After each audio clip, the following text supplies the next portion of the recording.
নারী যেমন শূন্য হাতে শক্ত করে হাতটা ধরে রাখতে পারে, তেমনি নারীরা অসম্মান আর অবহেলায় দূরে সরে যেতেও পারে। ততক্ষণ শান্ত থাকো যতক্ষণ না পর্যন্ত তোমার সঠিক সময় আসছে। কাটাকে কিভাবে দোষ দিব? পা তো আমি রেখেছিলাম, সে তো তার জায়গায় দাঁড়িয়েছিল। হ্যালো সবাইকে, আসসালামু আলাইকুম। কেমন আছেন সবাই? আই হোপ আপনারা সবাই অনেক বেশি ভালো আছেন। আলহামদুলিল্লাহ, আমিও আল্লাহ পাকের অশেষ রহমতে অনেকটাই ভালো আছি। অনেকদিন পরে আরও একটি ব্লগ ভিডিও নিয়ে চলে আসলাম আপনাদের মাঝে। কুমিল্লায় বাণিজ্য মেলার শেষ দিনে আসলাম। এখান থেকে আজকে কি কি কেনাকাটা করব সেই ভিডিওটাই আপনাদের সাথে শেয়ার করব।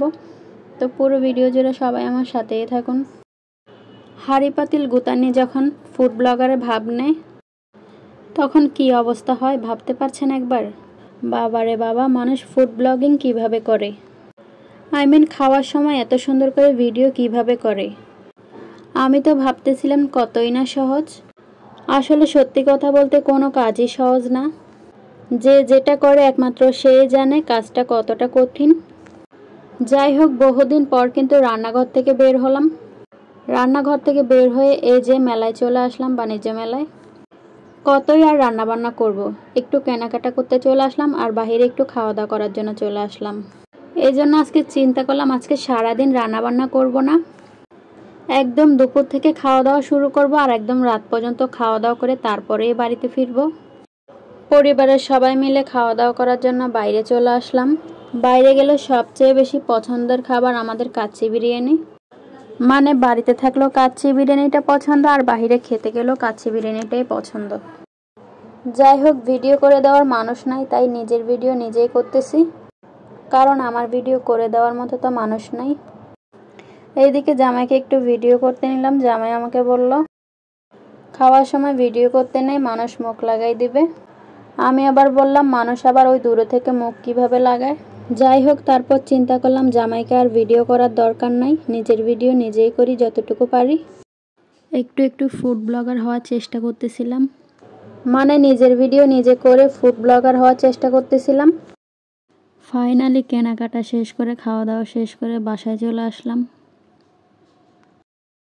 বাবারে বাবা, খাওয়ার সময় নিজের ভিডিও নিজে, সেটা কি কোনোভাবেই করা যায়? কোনোভাবেই সম্ভব না। তারপর আবার আশেপাশে যত মানুষজন ছিল সব মনে হচ্ছে চিড়িয়াখানায় আসছি। বুঝলাম না কিছু, তারা এমনভাবে তাকায় থাকে কেন? মানুষ কি মানুষকে দেখে নাই? এই যে এত এত ব্লগাররা ভিডিও করে, আমি শুধু ভাবতেছি তারা কিভাবে করে। তাও দেখা যায় একদম প্লেসের মধ্যে দাঁড়িয়ে ভয়েস দিয়ে ভিডিও করতেছে। ডাইরেক্ট কথা বলে বলে ভিডিও করতেছে। ওইটাই আমি ভাবতেছি কিভাবে করে তারা। যাই হোক, আপনারা সবাই দোয়া করেন আমি যেন এইরকম ভিডিও করতে পারি। অনেকদিন পর যেহেতু বের হয়েছি, ইচ্ছা মতো কেনাকাটা করছি। অনেক কিছু আজকে কেনাকাটা করছি, যেমন খাওয়া দাওয়া করছি তেমনি কেনাকাটাও করছি, কারণ যেহেতু অনেকদিন পর বাইরে বের হয়েছি। শাশুড়ি মায়ের অনেক দিনের ইচ্ছে ছিল এই ফ্রাই প্যান সেটটা কেনার, এটা শাশুড়ি মাকে আমি কিনে দিলাম।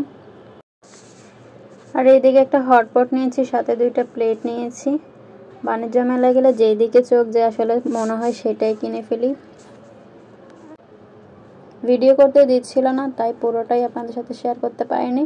কেনাকাটা শেষ করে বাসায় এসে এগুলো আপনাদের সাথে শেয়ার করতেছি। তো এই প্লেটগুলো আমার কাছে খুবই ভালো লেগেছে। এগুলো আমার শাশুড়ি মা কিনেছে তার পছন্দ অনুযায়ী। আমার কাছে মাটির জিনিসপত্র অনেক ভালো লাগে। এই জিনিসগুলো দেখে আমি আর লোভ সামলাতে পারলাম না, এই জিনিসগুলো দেখে মাত্রই আমার পছন্দ হয়ে গেছে। অনেকদিন পর যেহেতু সুযোগটা পাইছি, সুযোগটা আর হাতছাড়া করলাম না। যে জামাইকে বললাম কিনে দিল। দুটো জিনিসই আমার কাছে খুবই ভালো লেগেছে।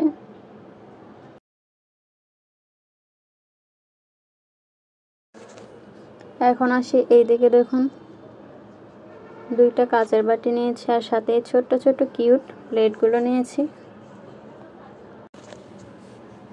এইদিকে একটা সেট নিয়েছি, এই সেটটা আমার কাছে খুবই ভালো লেগেছে। আর সামনে যেহেতু ঈদ চলে এসেছে, তাই ভাবলাম একটা কিনেই ফেলি, বাসায় অনেক গেস্টও আসবে। এইদিকে দুইটা কিউট কিউট চায়ের কাপ নিয়েছি। এটার ভিতরে কি আছে চলুন দেখে আসি। এটার ভিতরে সেম চায়ের কাপে এগুলো। ভাগ্য করে এমন শ্বশুর শাশুড়ি পেয়েছি, যে জিনিসগুলোই পছন্দ করেছি সবগুলোই তারা কিনে দিয়েছে, শুধু খাওয়া দাওয়া করার বিলটা আমার হাজব্যান্ড দিয়েছে। এইদিকে একটা কাচের বাটি নিয়েছি। এইদিকে এই কিউট কিউট প্লেটগুলো আমি পছন্দ করে নিয়েছি, আমার কাছে এগুলো দেখতে খুবই ভালো লেগেছে। তো এই হলো আজকের কেনাকাটা। প্রতিটা জিনিস কেমন হয়েছে সবাই কমেন্ট করে অবশ্যই জানাবেন। ভুল ত্রুটি হলে সবাই ক্ষমার দৃষ্টিতে দেখবেন। আজকের ভিডিওটা এখানে শেষ করছি। সবাই ভালো থাকবেন, সুস্থ থাকবেন। সবাই সবার জন্য মন থেকে দোয়া করবেন।